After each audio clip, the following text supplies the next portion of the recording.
Welcome back to the channel. My name's Dan. You're watching DIY for Life. This is part 2.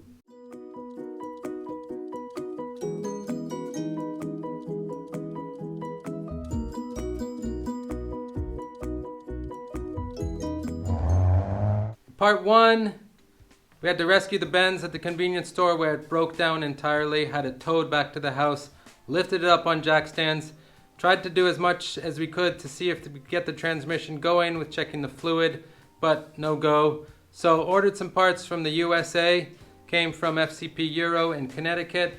So let's see what's in the box. So lots of little odds and ends, but I figured I'll just buy everything and hopefully get it sorted. I think all I really need is the conductor plate. That's the main part of the puzzle. I did check the pilot bushing electrical plug in the car and that was clean. I checked the fluid and that was clean. But I'm having to take everything apart, so I might as well put in new parts while I'm in there. This is the new conductor plate,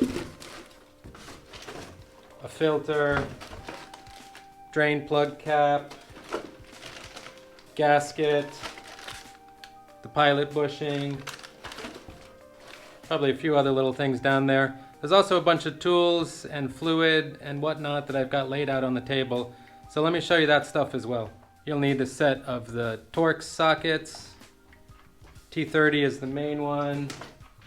Checking the fluid level, sockets, different size drain pans because there's going to be a lot of fluid coming out all over the place. 3/8 torque wrench. The torque settings are really low. They're like 8 Newton meters. This thing goes down to maybe 10, maybe 8-ish. Got myself a new pair of safety glasses. We'll have to lift up the car again and climb back underneath. As you saw in part 1, I've got it on gravel parking lot in front of the house instead of down in the garage because getting in and out of the garage is a little bit too tricky and I don't know if the car will ever move again, but we're about to find out. So let's go.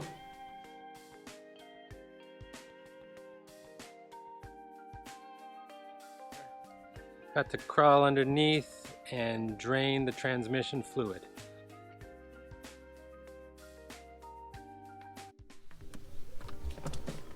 Okay.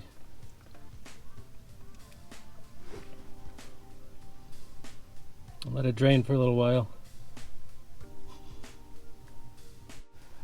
Okay, so we'll put the drain plug back in with the new crush washer. Just finger tight, I'll torque it later. And now we'll undo the T30 retaining bolts around the bottom of the pan. Okay, so I'm about to drop the pan. Do my best not to make a huge mess. Already dropped one screw in the oil. Try to get this positioned underneath. Take these two more off. Okay, down comes the pan.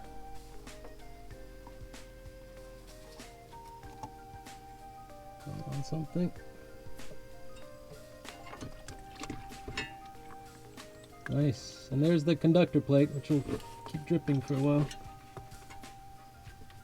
Okay, let's get the pan out of the way here. So here's the oil pan. There's some kind of nasty chunks here. Here's the magnet. I don't know if this is a bad sign or not.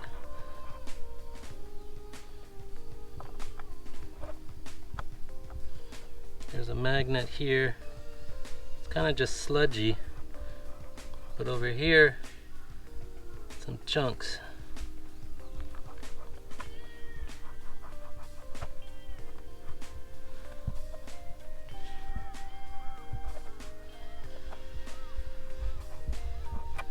Something in the oil here.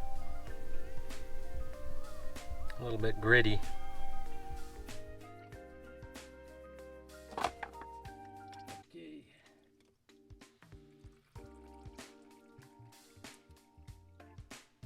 So before we drop the conductor plate, you have to remove this electrical connector plug on the side of the transmission up here. So let's get that out. Okay, pull down on the beige tag and then you can pull out the connector plug. If yours is oily, then you've got a leak inside that and you want to replace the connector plug. Mine's clean. Now there's a little 7mm screw that lives inside there, so if you loosen that, then you can take out the connector plug bushing. Okay, we got the electrical bushing pulled out, no problem. Now we can try to get the conductor plate off. There are 10 T30 screws holding it in place, and it's still dripping oil on my head. Some oil on the lens, oil everywhere. Here's the conductor plate removed from underneath the car. It's a bit of a job to get it out. It's quite heavy, so I asked my wife to give me a hand the last screw so I could drop it out smoothly. And here it is on the table. I had a look at it outside and looked at the oil, which was a little bit grim as well. But hopefully we'll see some signs of maybe why the transmission failed in the conductor plate. So let's take it apart and have a look at it. Okay, I got the old conductor plate kind of disassembled, popped out all the solenoids. It's my first time doing a kind of job like this. Very interesting to see the innards of a transmission. So now we can remove the old conductor plate.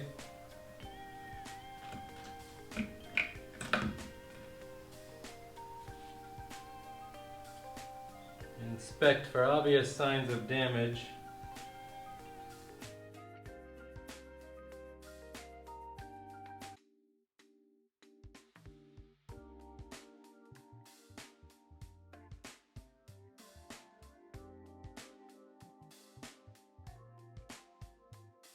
Okay, we got the new conductor plate on, got everything torqued down. Let's put these caps back on.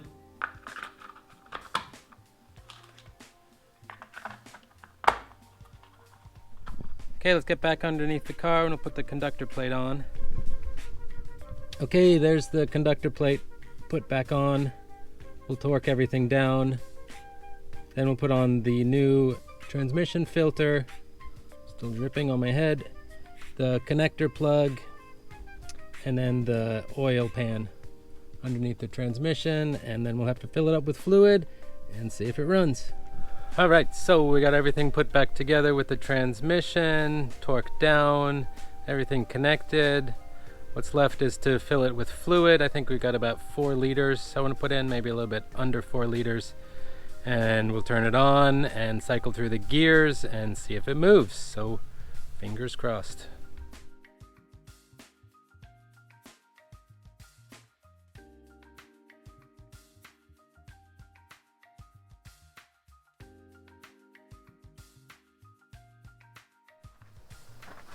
Okay, here goes nothing. Fluid's going in. Okay, let's go for a little drive and see if it shifts to the gears. Moving. There's a possibility it's stuck in the limp mode and I'll have to go to the dealer to reset it.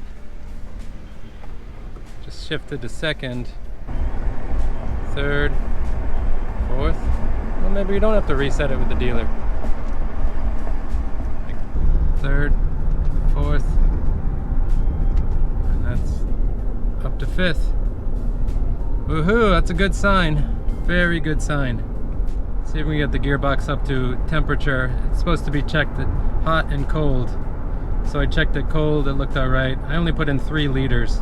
I think it's gonna need closer to 4. Okay, that was a successful first test drive. We made it back home. Got the car fairly well warmed up, so I'm gonna check the level one more time and see if I need to add any fluid. But signs point to success. Very happy about that.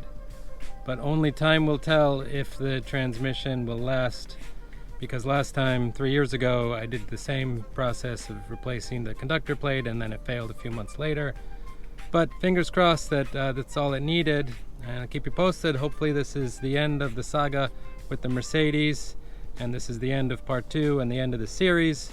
But if we're having issues, stay tuned to part 3. So thanks for watching, and DIY for life. Catch you on the next one.